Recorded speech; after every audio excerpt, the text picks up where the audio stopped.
الرحمن ودين الحق مصطفاه أحمدا وله انتقى في خلقه ومجدا ولم يعظم مثل طه أحدا اللهم صل وسلم وبارك عليه على المصطفى المجتبى محمد صلى الله عليه وسلم. Alhamdulillah Rabbil Alamin. Al-Faqir sangat bersyukur sekali. Al-Faqir sangat berterima kasih ala hadhil fursah, dengan kesempatan kali ini. Alhamdulillah Allah Subhanahu wa taala mengizinkan Al-Faqir untuk hadir di majelis Darul Mustafa Makassar. Alhamdulillah.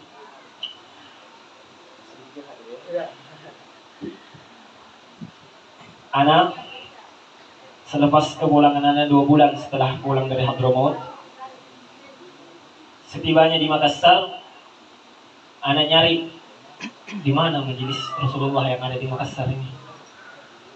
Ana seperti orang pusing, karena sebenarnya Ana rindu dengan majelis-majelis seperti ini. Di Hadramaut sana itu, Masya Allah, kehadiran orang-orang semangat dengan majelis-majelis seperti ini. Apalagi setiap malam Jumat kami bersama Sayyidil Habib Umar bin Muhammad bin Salim bin Habib di Darul Mustafa di Musalla Ahli Kisah, kami mengadakan majelis maulid ya, bersamaan duduk di hadapan para masyayikh, habaib-habaib besar. Di depan kami guru mulia Habib Umar bin Muhammad bin Salim bin Habib. Ini suatu kenikmatan yang sangat besar, yang Al-Faqir sendiri tidak pernah terbayang sebelumnya bisa duduk satu majelis dengan beliau, yang mana memandangnya itu penuh cinta. Semakin lama kita duduk dengan beliau, semakin timbul rasa cinta kepada beliau. Nah, yang majelis-majelis seperti inilah yang Ana rindukan setibanya Ana di Makassar. Ana tanya-tanya di mana lulusan Hadramaut yang ada di kota Makassar. Alhamdulillah, pekan lalu Ana dapat kabarnya tempatnya Habib Hamid bin Abu Bakar Al-Hamid di Jalan Adi Irma Setian ini tempat. Nah, Ana bersyukur sekali ketika dapat nomor beliau dari sohib Ana yang ada di Surabaya. Ana hubungi beliau, Ana perkenalkan diri, ya Habib, Ana tulab Darul Mustafa. Alhamdulillah, majelis Mal Habib Umar. Sanatain Ana duduk di Darul Mustafa 2 tahun aja, tapi keberkahan yang ada di sana, kesan yang Ana dapatkan di sana luar biasa. Di sana, Masya Allah, ahlaknya orang Tarim,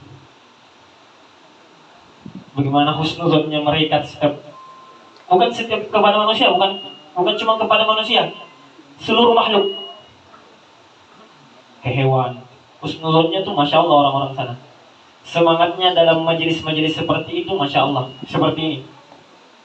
Makanya sering kita dengar mungkin jalannya Tarim itu syekh di man la syekh lahu, guru dari orang yang gak punya guru.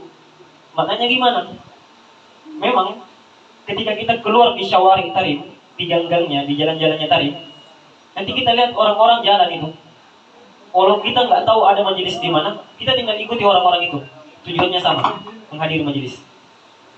Mau hadrosegaf itu dilaksanakan di Masjid Habib Abdurrahman Segaf dekat Masjid Ba'lawi di kota Tarim. Nah, dikatakan di sana hadrosegaf itu kalau dibunyikan hadrohnya itu perbanyak doa, karena ahlu kasyaf, orang-orang yang bisa melihat yang tidak bisa dilihat manusia secara biasa. Ahli kasyaf melihat pintu-pintu langit terbuka dan doa-doa dipanjatkan ke atasnya. Itu hadrosegaf itu. tempat yang paling sakral, salah satu tempat yang sakral di kota Tarim, Masjid Ba'alawi dan Masjid Segaf. Maka ana alhamdulillah betul-betul bersyukur bisa kembali. Ana serasa kayak hadir di majelisnya Habib Umar tadi, mendengar Maulid Diulami, yang mana Diulami sendiri ini yang dikarang oleh Sidil Habib. Duduk, dan ana merasa belum pantas duduk di atas sini sebenarnya. Ana pengen seperti antum-antum duduk di bawah, dengar lihat para habaib di depan. Julukan Darul Mustafa ini bukan sembarangan, hadirin yang mulia. Darul Mustafa ini apa? Dar al-Mustafa, rumahnya baginda Nabi. Jadi sampai di kota Tarim itu, sampai Habib Umar belum mengatakan lastu ahakun fi hadhihi dar. Saya ini nggak berhak atas Darul Mustafa ini. Jadi kenapa Habib Umar mengatakan seperti itu? Karena setiap keputusan yang diambil oleh Habib mengenai Darul Mustafa itu melalui pertemuannya dengan Rasulullah.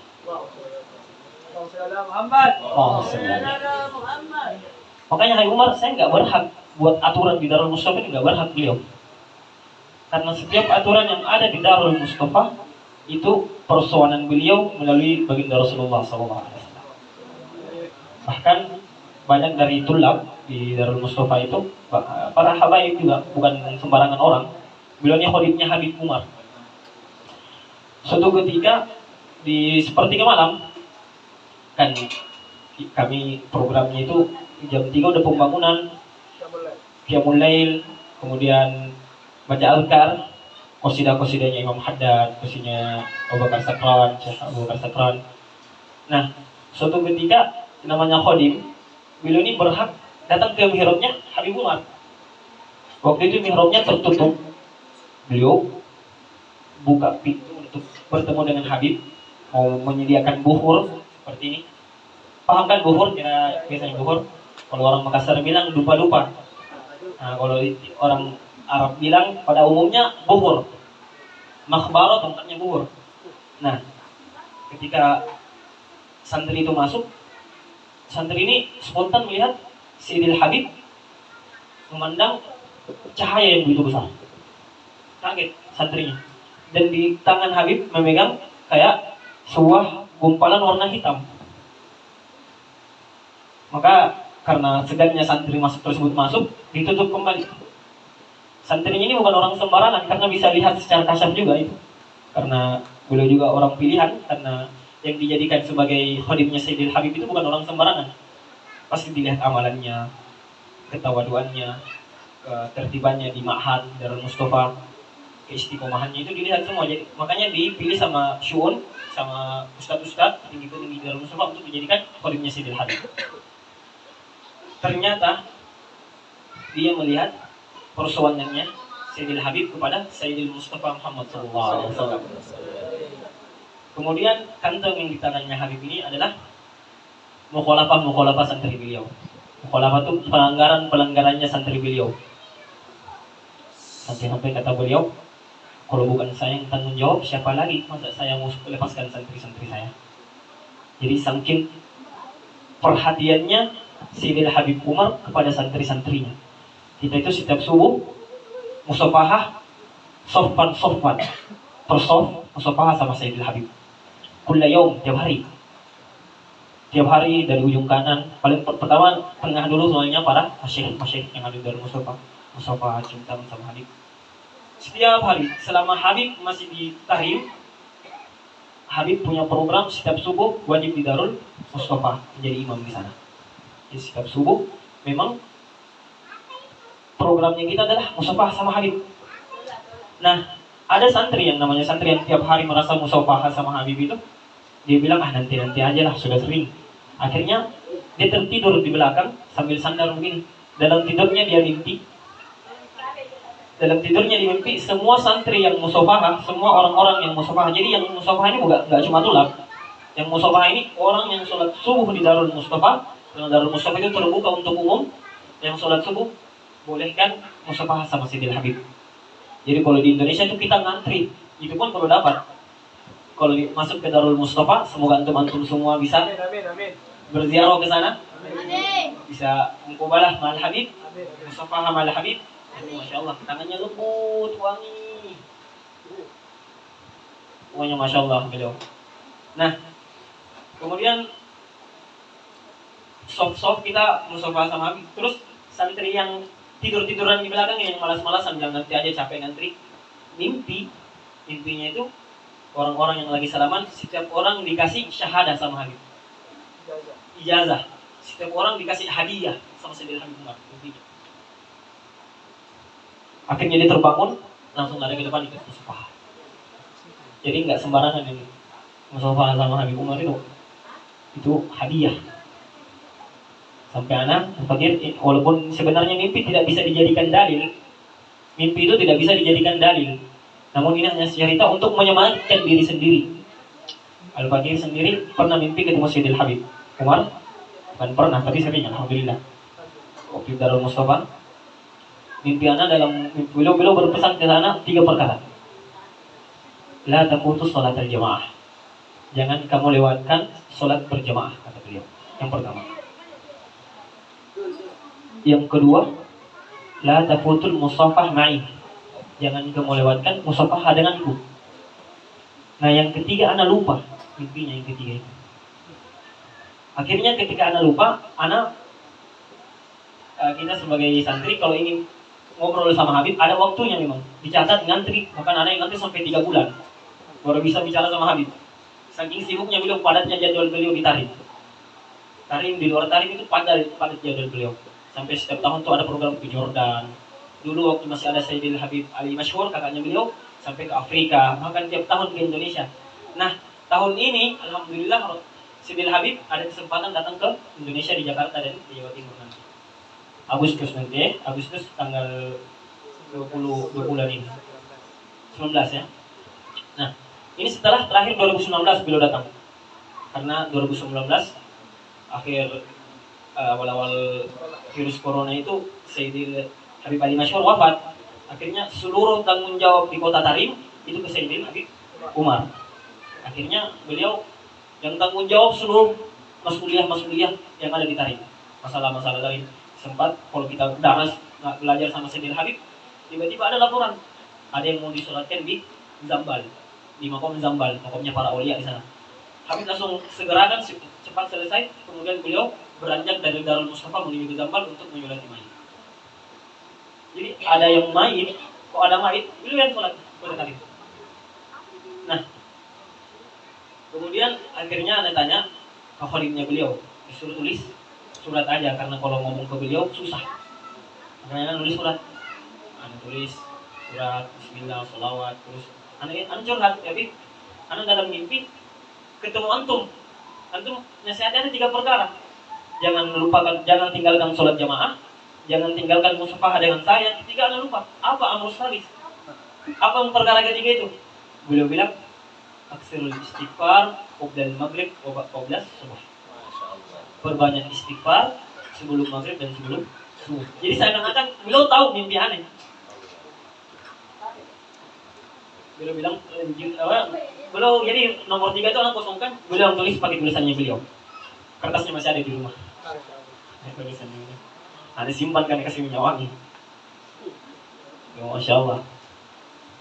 Inilah kewahabian anak duduk di tempat ini mengingatkan anak waktu di Darul Mustafa, rumahnya Rasulullah. Bahkan sampai dikatakan, sungguh rugi orang yang pernah duduk di Darul Mustafa kok tidak ketemu dengan tuan rumahnya. Sungguh rugi duduk di Darul Mustafa tapi tidak bertemu dengan tuan rumahnya. Sallu ala Nabi Muhammad. Terus ada yang bertanya, lantas bagaimana, mulia mana orang yang mimpi ketemu Nabi atau orang yang senantiasa menjalankan sunnah-sunnahnya Nabi? Maka para alim ulama berikhtilaf, berbeda pendapat mengenai hal ini.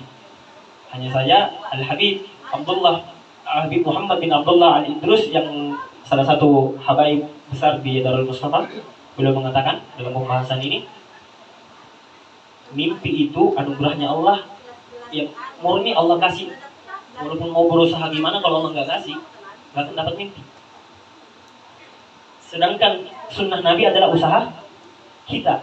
Bagaimana kita usaha terus-terus menerus 24 jam dalam sunnah-sunnahnya Nabi Muhammad SAW. Jadi yang lebih utama untuk kita sebagai umatnya adalah orang yang senantiasa menjalankan sunnah-sunnahnya Nabi Muhammad SAW. Adapun mimpi ketemu Nabi itu hadiahnya Allah. Jadi lebih utama apa? Kita senantiasa menjalankan sunnah-sunnah Rasulullah SAW, yang mana Rasulullah SAW bersabda, "Man ahya sunnati faqad ahabbani, wa man ahabbani kana ma'iyya fil jannah." Barang siapa yang menghidupkan sunnah-sunnahku. Jadi sunnati di sini bukan sunnatun. Sunnati berarti sunnah-sunnahku, jamak, banyak. Jadi sunnah-sunnahnya Rasulullah ini banyak. Gak cuma satu sunnah, gak cuma menjalankan satu sunnah, tapi sunnah-sunnah Rasulullah yang harus kita jalankan dari bangun tidur sampai tidur lagi. Sampai hal yang kadang kita lupakan, kita anggap sepele, seperti apa? Bersiwak. Nah, siwak ini kalau di ahlu tarim, apalagi pelajar, aib alaihim la yahmil siwak fil jibbi. Aib suatu yang tidak pantas bagi mereka kalau tidak pegang siwak di dalam sakunya. Nah, kalau kita ini pecinta ahli tarim, mengikuti orang-orang yang kita cintai. Al-mar'u ma'aman ahabba. Orang itu akan dikumpulkan, akan diikut sertakan bersama orang yang dia cintai. Tanda cintanya bagaimana? Dia mengikuti kebiasaan orang-orang yang kita cintai. Wala yasdadal mahabbah illa ba'dal ma'rifah. Cinta ini tidak akan bertambah kecuali bertambah rasa pengen tahu terhadap yang dicintai. Nabi Yusuf yang dikatakan gagah di dalam Al-Quran sampai orang-orang memotong tangannya tidak sadar. Ya. Para pelayan wanita tuh lihat Nabi Yusuf, ini bukan manusia, ini malakun karim. Ini sungguh malaikat ini. Saking gagahnya Nabi Yusuf. Sampai ketakjuban seorang pelayan tadi melihat Nabi Yusuf itu memotong jarinya tanpa terasa. Tetapi kegagahan, ketampanan Rasulullah jauh lebih indah daripada ketampanan Nabi Yusuf. Bahkan dikatakan Nabi Yusuf itu cuma pantulan cahayanya Rasulullah SAW.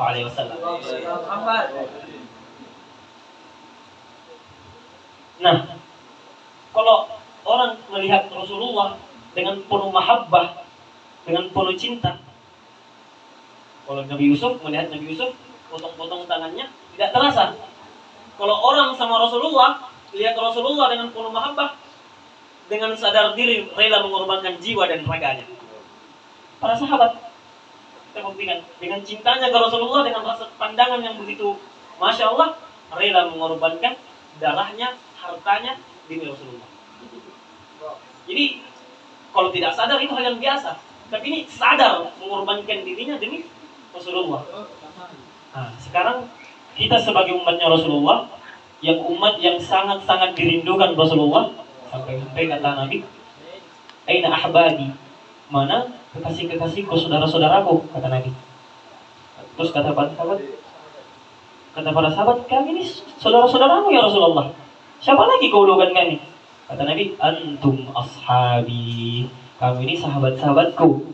Ahbabi qaumun jaa min ba'di yu'minu bi wa lam yarawni.